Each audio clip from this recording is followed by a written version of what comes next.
Um ano promissor, mas que foi sensivelmente prejudicado por fatores externos. Esse é o resumo básico de 2018 para o agronegócio, segundo a Confederação Nacional da Agricultura. A maior instituição que representa o setor rural brasileiro apresentou um balanço do ano em todos os setores do agro. Os ruídos causados pelo meio político, a greve dos caminhoneiros e especialmente o tabelamento do frete, que provocou alta nos insumos e fertilizantes, foram os principais causadores da quebra na expectativa do ano agrário, com uma queda significativa no PIB renda. Quando a gente analisa o PIB do agronegócio, analisando a questão de renda e volume, então assim, de preços e produção, seria o PIB renda, que foi o que vai ser negativo provavelmente esse ano. Quando a gente analisa esse indicador, nós temos um crescimento muito forte na parte de insumos, que ele vai dar em torno de 8,8%. Na produção primária, nós vamos ter uma queda em torno de 4,2%, e aí muito em função da produção menor que a safra do ano anterior, então vai ser uma produção mais ou menos semelhante quando a gente coloca outros setores, mas de preços menores. Quando eu avalio o preço, esse ano o preço do produtor ficou muito abaixo do que o ano passado. Então tudo isso vai gerar um PIB que a gente espera que fique negativo esse ano, mas que se recupere fortemente ano que vem. A expectativa era fechar 2018 com um produto interno bruto na casa dos 2,9%. O câmbio em 3,13% e o índice de preços ao consumidor amplo em 3,95%. Mas, na realidade, os números foram bem diferentes. O PIB do agro deve fechar 2018 em 1,32%, o câmbio em 3,75% e o IPCA em 3,89%. Os maiores aumentos na produção foram, em primeiro lugar, o café, 34% superior a 2017, o algodão com alta de 31%, o trigo com 27%, seguido do etanol com 10% e a celulose com crescimento de 9%. Em contrapartida, os produtos que tiveram queda na produção foram o arroz, com diminuição de 2%, o feijão com 8%, o açúcar com 10% e o milho, que teve a maior queda, especialmente pela diminuição da janela da safrinha, com uma produção 17% menor que 2017. No mercado da proteína animal, o ano foi de muita luta, especialmente para os criadores de suínos. A carne suína teve uma queda de 20% nos preços e aumento no custo de produção, por causa do alto valor dos insumos.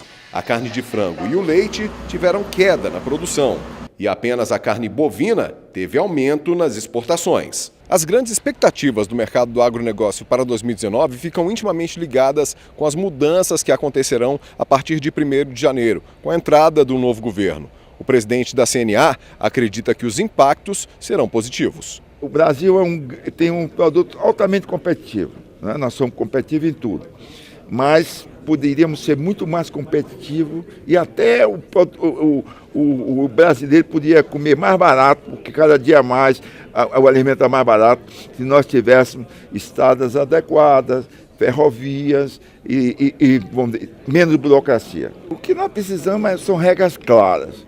Não é possível começar o jogo e no meio do jogo você mudar as regras. Então, se o governo diz que a regra é aquela, vamos dizer, o juro, não vai haver intervenção no Banco Central, que não vai haver intervenção no dólar e assim sucessivamente, então nós temos de criar e ter hoje mecanismos para a gente criar sustentação.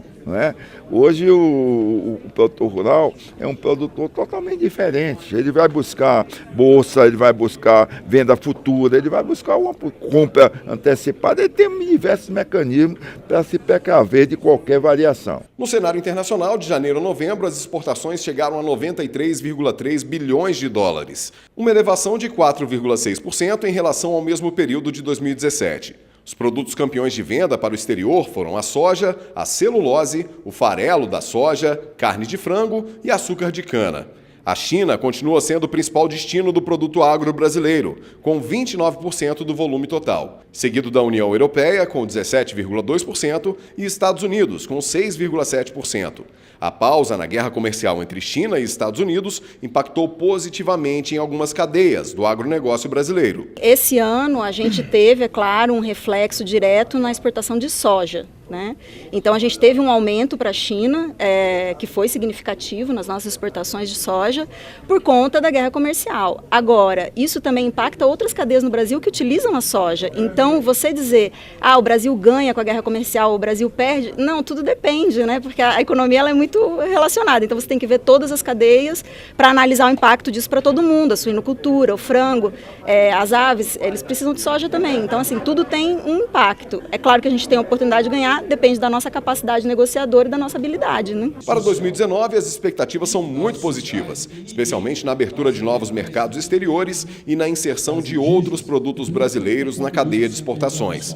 O foco é internacionalizar a fruticultura brasileira e os produtos lácteos. O fortalecimento das relações com o mercado asiático pode ser o grande diferencial no volume de exportações brasileiras. A abertura de novos mercados, a gente tem que trabalhar conjuntamente, governo e setor privado. O setor privado precisa se organizar, né, principalmente o setor produtivo do agro, para estar presentes nos mercados. Então, quando a gente pensa, por exemplo, em China, a gente precisa de uma presença maior do setor privado na China, com representações, com missões, né, uma aproximação realmente até para a gente entender mais o mercado consumidor, né? A China tem uma previsão de incluir 300 milhões de pessoas na classe média nos próximos 10 anos. Isso é mais do que um Brasil, né?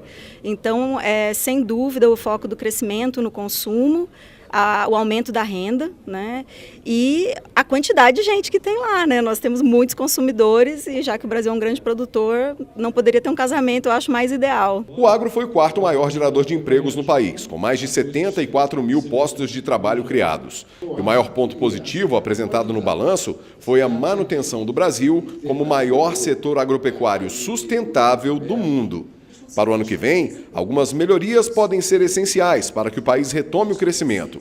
E a maioria delas podem ser resolvidas com seriedade e políticas públicas voltadas para beneficiar o livre comércio. Exclusivamente para o agro, a questão logística é fundamental. Agora, pegando aí o que seria bom para o agro e para todos os setores da economia, a reforma tributária, né, que com isso nós vamos ter uma melhoria no arcabouço legal, menos burocracia, aí entra no que eu falei que foi problema esse ano, você tem menos estados e mais produção, né? Então a gente imagina que esse governo ele vai focar muito nessa redução da burocracia, na melhoria do ambiente de negócio e nas reformas que o país precisa para trazer mais credibilidade, mais recursos e a gente conseguir produzindo como a gente tem feito.